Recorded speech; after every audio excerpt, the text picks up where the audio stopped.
नमस्कार, राष्ट्र जगत विजन में आपका स्वागत है। आज विधानसभा सत्र के 13वें दिन पंडरिया विधायक और भाजपा सदस्य भावना बोरा ने सीएसआर और उद्योग को लेकर सवाल दागे हैं। उन्होंने सवाल मंत्री लखन लाल देवांगन से पूछा है। सवाल में उन्होंने यह पूछा है कि सीएसआर मद के तहत कौन से कार्य किए जाते हैं।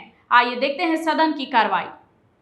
मेरा सवाल है, मैं सीधे सवाल पे आना चाहूँगी। विषय क्योंकि जो जानकारी थी इसमें वो बताया गया है कि ऐसा कोई मद नहीं आया है, सीएसआर से संबंधित कोई फंड नहीं आया है। तो वहीं पूछना चाहूँगी कि इसके अंतर्गत जो फंड आते हैं या जो काम किए जाते हैं ज़िले में सीएसआर के अंतर्गत, तो उसका क्राइटेरिया क्या होता है सीएसआर फंड का?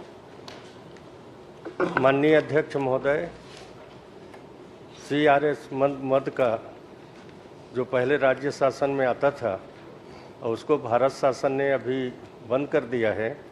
सीधा कंपनी के द्वारा वहाँ के क्षेत्र के निवासियों मांग के अनुसार वो काम करते हैं। हम लोगों के पास सीआरएस का फंड नहीं आता, हम लोग का अधिकार भी नहीं है उसमें। ये जो सीएसआर फंड है इसकी क्योंकि वैलिडिटी होती है कि इस डेट से इस डेट तक कि अगर जो फंड आ रहा है आपको उसको खर्च करना है, या फंड आने की जो प्रक्रिया है वो क्या है वो प्रक्रिया? मैंने बताया ना कि भारत सरकार के अधीन होता है और भारत सरकार ने के निर्देश पर कंपनी अधिनियम में संशोधन कर दिया है और उसके तहत हम लोग के पास सीआरएस नहीं आता। पहले कलेक्टर के पास हो जाता था, अब वो बंद कर दिया गया है। तो इसको आपको प्रश्न करना है तो भारत सरकार से आप पत्र लिख सकते हैं, क्योंकि हम लोग के अधिकार क्षेत्र में सीआरएस का नहीं है।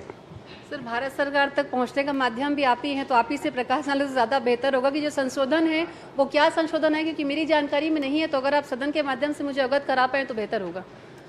बताया ना अध्यक्ष महोदय कि अब हम लोग को अधिकार खत्म कर दिया है, तो अब उसका जवाब तो मैं ज़्यादा नहीं दे पाऊंगा, क्योंकि हम लोग के पास उसका अधिकार है ही नहीं है। चलिए ठीक जी। माननीय अध्यक्ष जी, इससे जुड़ा एक सवाल था। मैं माननीय अध्यक्ष जी, मैं माननीय मंत्री जी से जानना चाहता हूं कि सबसे ज़्यादा परेशानी हमारे क्षेत्र में है कि सीएसआर मद को ये जो औद्योगिक घराने हैं, जो औद्योगिक उद्योग हैं, ये ईमानदारी से इम्प्लीमेंट नहीं करते हैं। उन क्षेत्रों में ये सीएसआर मद का पैसा खर्च नहीं करते हैं, दूसरी जगहों पर खर्चा करते हैं या फिर उसमें गड़बड़ करते हैं। उसमें क्या कार्रवाई का प्रावधान है अगर वो ठीक तरीके से सीएसआर मद को खर्च नहीं कर रहे हैं उद्योगों पर? माननीय मंत्री जी। माननीय अध्यक्ष महोदय, जब सीआरएस मद का खर्चा करने का अपने को अधिकार ही नहीं दिया गया है, भारत सरकार को अधीन है, तो हम उसके ऊपर क्या कार्रवाई कर सकते हैं? तो माननीय यानी निरंकुश रहेंगे माननीय मंत्री जी? उन पे कोई अंकुश राज्य शासन नहीं लगा पाएगा क्या? माननीय अध्यक्ष महोदय, जैसा कि श्रीमती भावना बोरा के प्रश्न में मंत्री जी ने उत्तर दिया, 2021 में इसको बंद कर दिया गया। मैं माननीय आपके माध्यम से माननीय मंत्री जी से ये जानना चाहूँगा कि क्या आप भारत सरकार से फिर से आग्रह करेंगे, क्योंकि उस समय परिस्थितियाँ थी कुछ और उसके कारण से फैसला लिया गया। अब भारत सरकार से फिर से आग्रह करेंगे क्या कि सीएसआर मद जैसे पहले संचालित होती थी और राज्य सरकार और कलेक्टर के माध्यम से उसे निगरानी किया जाता था, जैसे कि माननीय अनु शर्मा जी ने कहा कि वो सीएसआर मद का खर्चा बता देते हैं, लेकिन वास्तविक स्थिति में उसका खर्च होता नहीं है। तो क्या भारत सरकार से फिर से आग्रह करेंगे क्या कि सीएसआर मद जैसे पहले संचालित होता था उसी प्रकार से संचालित हो? माननीय अध्यक्ष महोदय, आप कहें तो मैं पूरा पढ़ के बता दूं। भारत सरकार का जो निर्देश है, नहीं, वो दूसरा प्रश्न है। इनका कहना है कि क्या आप आग्रह करेंगे कि जो निर्देश केंद्र सरकार ने दिया था पूर्ववत उसको क्या जारी रखेंगे? क्या ऐसा कोई पत्र आप केंद्र सरकार को लिखने वाले हैं या लिखेंगे, ऐसा प्रश्न है? हाँ या नहीं में बता दीजिए। हाँ, भारत सरकार को हम लोग लिखेंगे कि हम बस लोग अधिकार दें। ठीक। अजय चंद्राकर।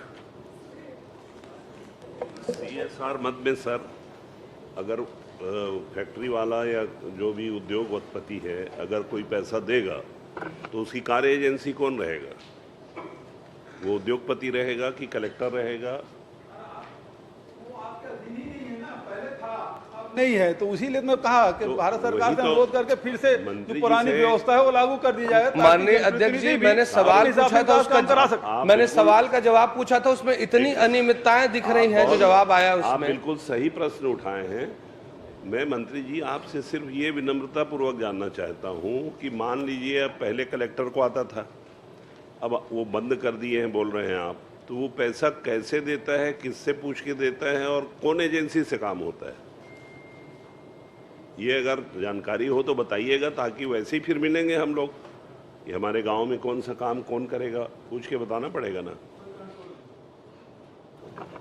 माननीय अध्यक्ष महोदय, जैसे अपने को अधिकार नहीं है और उसको अधिकार कंपनी को ही दे दिया गया है कि वह उस क्षेत्र के जनप्रतिनिधि जो भी बातचीत करके अपने काम कराते हैं, तो उस हिसाब से काम हो रहा है। बाकी हम माननीय पूर्व मुख्यमंत्री जी ने कहा, हम निश्चित तौर पर भारत सरकार को पत्राचार करेंगे कि वो अधिकार अपने को दे, तो काम हो सकता बस है। एक छोटा सा सवाल पूछना चाहूँगी माननीय अध्यक्ष महोदय, आपके माध्यम से मंत्री जी से पूछना चाहूँगी, अगर हमारे क्षेत्र में कोई कंपनी है और अगर उस पर न राज्य सरकार का अधिकार है, ना वहाँ के स्थानीय प्रतिनिधि का अधिकार है, ना कलेक्टर का अधिकार है, तो फिर उस पर अधिकार किसका है? मुझे बताने का आप कष्ट करेंगे।